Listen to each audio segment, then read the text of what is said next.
Histoires étonnantes.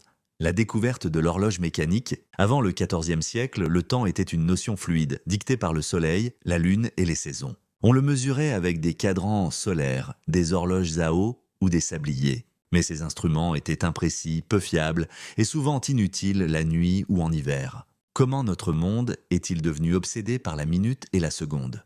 Notre quête commence dans le silence des monastères.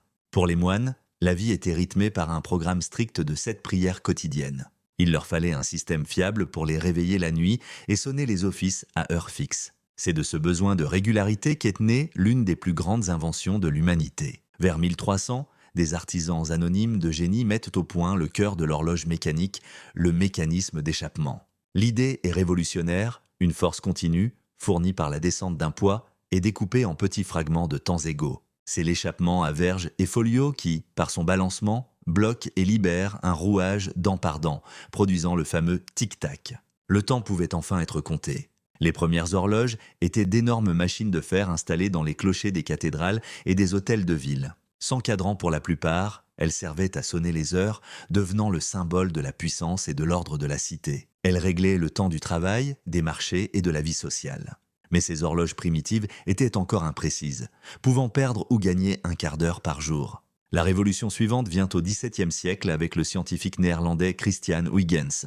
En adaptant le mouvement régulier du pendule, découvert par Galilée, à l'échappement, il multiplie la précision par 100. L'horloge devient un instrument scientifique et un meuble de luxe. Mais le plus grand défi restait à relever, mesurer le temps en mer. Sans heure précise, les navigateurs ne pouvaient de calculer leur longitude et se perdaient dans l'immensité des océans. C'est un horloger anglais autodidacte, John Harrison, qui consacra sa vie à résoudre ce problème.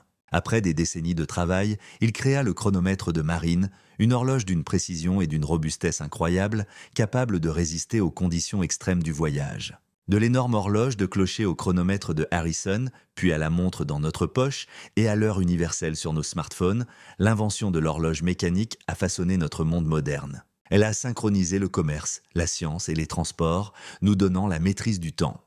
Abonne-toi à Histoires étonnantes pour d'autres histoires.